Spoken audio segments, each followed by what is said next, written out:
Fala, meu confrade. Ô, confrade, nesse dia de hoje vamos estar gravando mais um vídeo. Ô, confrade, o que você acha aí dessa relação que o judiciário do nosso país tem com esses empresários aí da rede privada, aí, que a gente cada vez mais vê aí em matéria jornalística, né? Em redes sociais, em fotografias, né? Antigamente era algo que não existia praticamente, era muito difícil você ver. Ou pelo menos era mais escondido, Era né? mais escondido, né? Você tinha uns ambientes mais restritos, você não tinha acesso a fotografia nem nada. Mas hoje eu vejo que assim, tá descarado geral. Sai na capa de jornal e ninguém tá nem aí. Saudações, confrades. É porque hoje a gente está vivendo a sociedade do espetáculo. Então, tudo aquilo que era errado que o camarada fazia de modo escondido, hoje ele faz questão de mostrar. Hoje o camarada promove jogo de azar e ele faz questão de mostrar que ele promove. Porque hoje ele é bem visto na internet. Mesmo estando errado, Não né? é? Porque você vai criticar um determinado influenciador, por exemplo, que promove isso, o povo fala, você tá com inveja. Né? Você criticar um traficante é você tá com inveja. Você criticar um corrupto é que você tá com inveja. Por quê? Porque a nossa sociedade hoje é uma sociedade inteiramente materialista, confrade.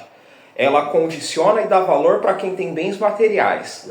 Para quem não tem bens materiais e critica aquele que tem, não, é inveja. Entendeu? Você tem inveja da mulher que tem lá o OnlyFans. Você não pode criticar ninguém que tem mais que você em valor material.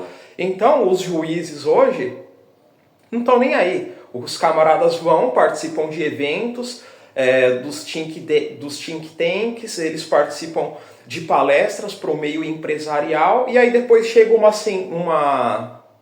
um caso de justiça, um processo lá para ele julgar, que é daquela empresa que promoveu aquele determinado evento. Parece que é meio... Não é? Eles tentam fazer que é meio espontâneo, mas é combinado. É combinado. A gente teve ali o caso de uma juíza, né, o juiz da Havan, que tinha alguma coisa a ver com a Havan. Depois chegou lá processos de funcionários contra a Havan. A gente vê juízes aí também participando de eventos de iFood. Então aí depois chega lá um entregador querendo que um vínculo empregatício. Você acha que o camarada que participou daquele evento vai dar causa ganha para quem? Para, entre aspas, um trabalhador que não tem importância nenhuma, em poder nenhum na vida dele, ou para uma empresa grande como a iFood, que dependendo, se o juiz dá ganho de causa para aquele trabalhador, abre precedentes para outros trabalhadores entrarem com o processo. Então nada mais é do que um lobby, porque no Brasil o lobby ele existe, ele só não é legalizado. Porque você citou Luciano Hang, o velho da Havan, né? Então, ele fez um jantar com aquela fotografia bonita, só magistrado na mesa. Mas ali, o confrade, tinha 4 caras ali que estavam da justiça ali, que estavam tramitando o processo de interesse dele. Então, assim, é muito estranho. Não é... Até falta de ética um juiz participar de um jantar desse tendo acesso ao processo do cara. E outra, falta de ética, né?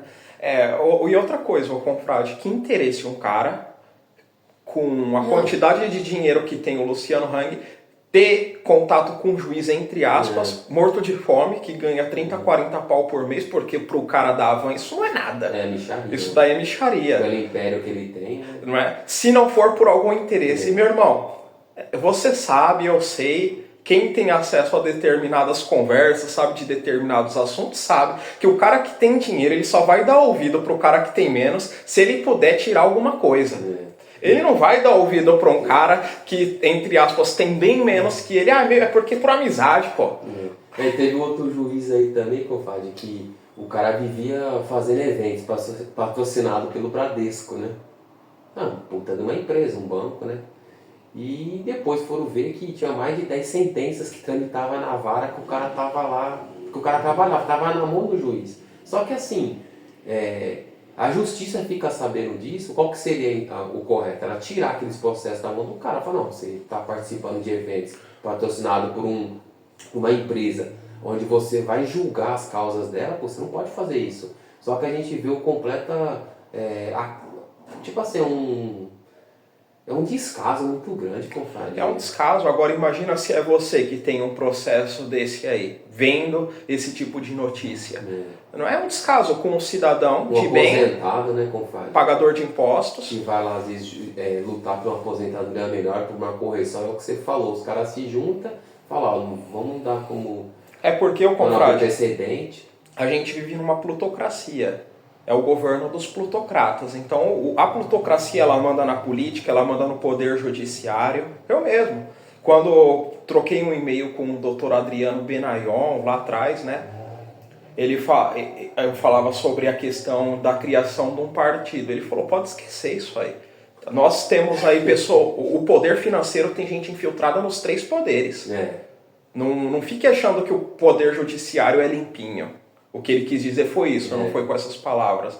Então, assim, é selva. E a gente viu na Lava Jato que o poder judiciário não é limpinho. A gente viu no caso do Eike Batista, que ele foi preso, o juiz andando com o carro do cara enquanto ele estava preso. Loucura, isso daí é um tapa na cara da sociedade. Então, se o camarada fez isso com um homem como o Eike Batista, que foi o brasileiro mais rico do mundo, o brasileiro mais rico do mundo, o 8º homem entre todas as nações em riqueza, que tinha negócio na área do petróleo, logística, indústria naval e mineração, agora imagina contra o cidadão comum.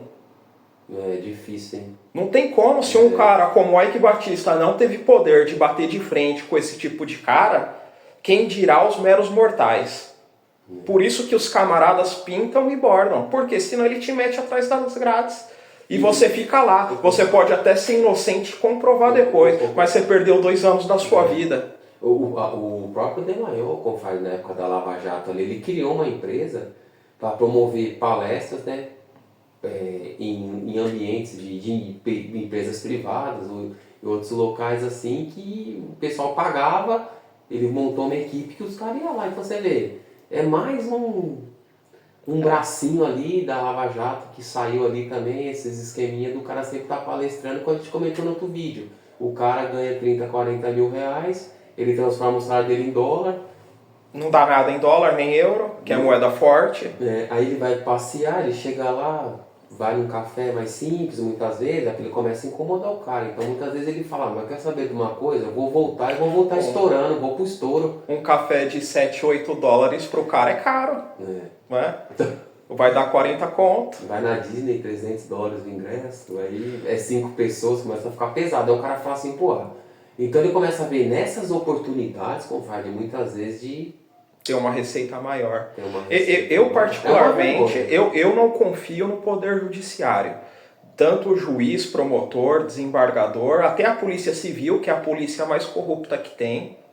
Né? Basta você ver aí os grandes casos de corrupção. Não teve um caso aí que saiu que uma juíza que multou o jornal, não foi? O jornal Agora? Pois é, agora recentemente teve o jornal Zero Hora, que foi multado aí por colocar uma notícia sobre os ganhos dela, que acho que até estava no portal da Transparência.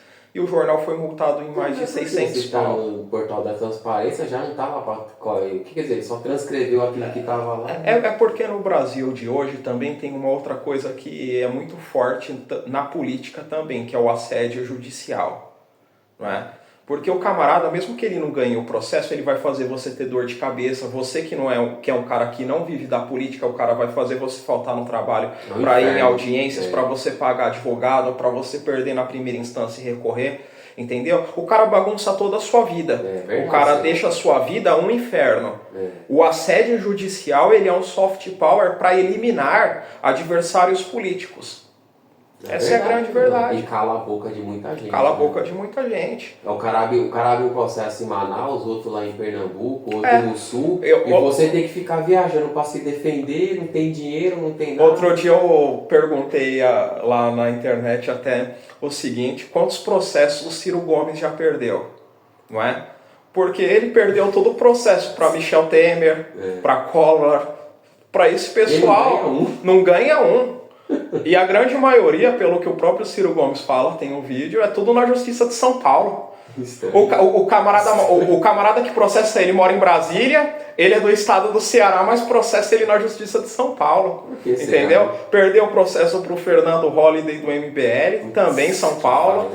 Então, assim, Por mais que o cara tenha um patrimônio razoável, porque é de classe média alta, já foi governador, já foi ministro, como ele abriu mão das aposentadorias, o patrimônio do cara vai sendo dilapidado.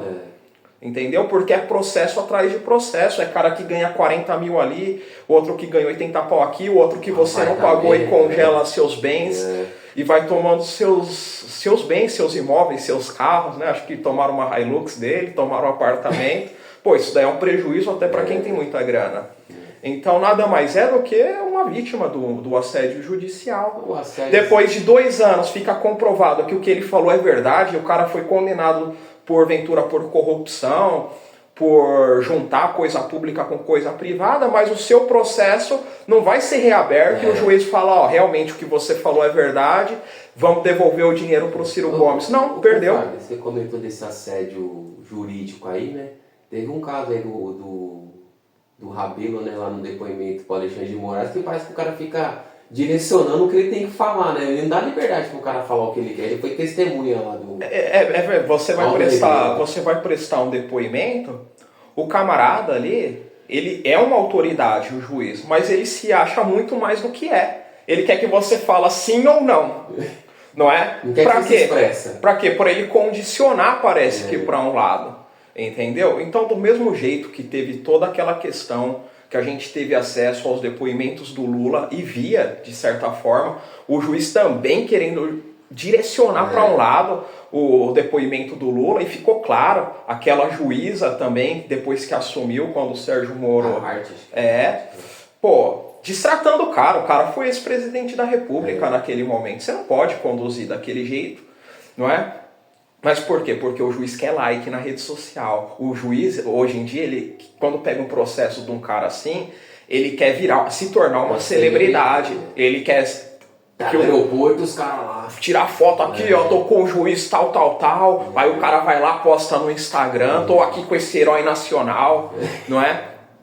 E depois fica provado que o camarada agia por interesse. Ou interesse político, algum interesse o cara tem. Ele não tem ali o objetivo de julgar o seu caso. Então, o Aldo Rebelo. Tem muita coisa que eu não concordo com o Aldo Rebelo. O Aldo Rebelo já veio nesse canal aqui. Tem muita coisa que eu não concordo, mas é um cara íntegro. O cara foi ministro do esporte, foi presidente da Câmara, concorreu, foi deputado federal. Várias eleições como presidente. Né? Senador na última.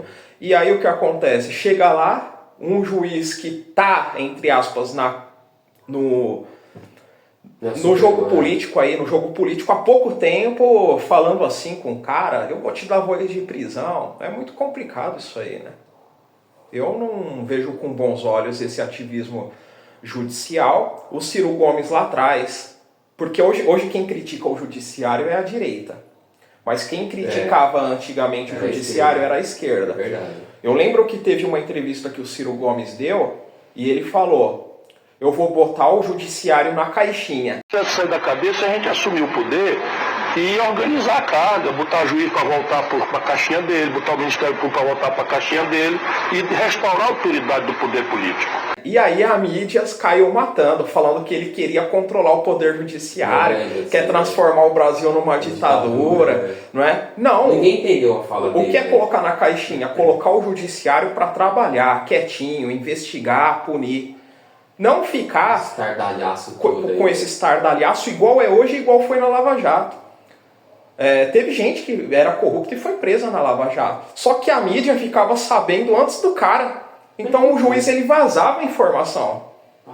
Como que pode levar a sério um poder judiciário que vaza informação? O camarada vai te prender, já tem um repórter e um câmera ali te filmando. Já, né? Na porta da sua casa. Eu lembro quando teve, se eu não me engano, um ministro do governo Temer, não lembro qual, que a reportagem filmou a perseguição da Polícia Federal, pô. Boa tarde. Boa tarde. É porque a gente recebeu ordem. Não filma não, por favor, não filma não. Não, só a polícia. Não, isso é filme interno. Acho que o próprio Temer, quando foi preso, né? Ele foi no trânsito, parece. Que o Temer abriu a porta, tem lá um camarada com a câmera. Não é questão de gostar ou não do Temer, é questão que isso é errado, esse vazamento. Mas não é sigiloso. É pra ser, né? É pra ser. Então, meus amigos, não caia, evite cair nas mãos da justiça aí, porque, cara, você tá ferrado. Você vai gastar dinheiro com advogado, vão assassinar sua reputação, você não vai mais conseguir emprego, você vai ser visto como criminoso pela sociedade. E mesmo que você venha a ser inocentado, vai sair uma notinha de rodapé ali e só os seus amigos vão acreditar. O povão ainda vai ficar com o imaginário, aquele cara ali, ó, aquele cara ali. É isso aí mesmo, eles têm essa imagem ainda de muitos políticos aí. Empresários também. Destruíram a indústria nacional para tornar muitos pulhas do Poder Judiciário celebridades. E depois ficou mais do que provado que eles tinham interesses políticos.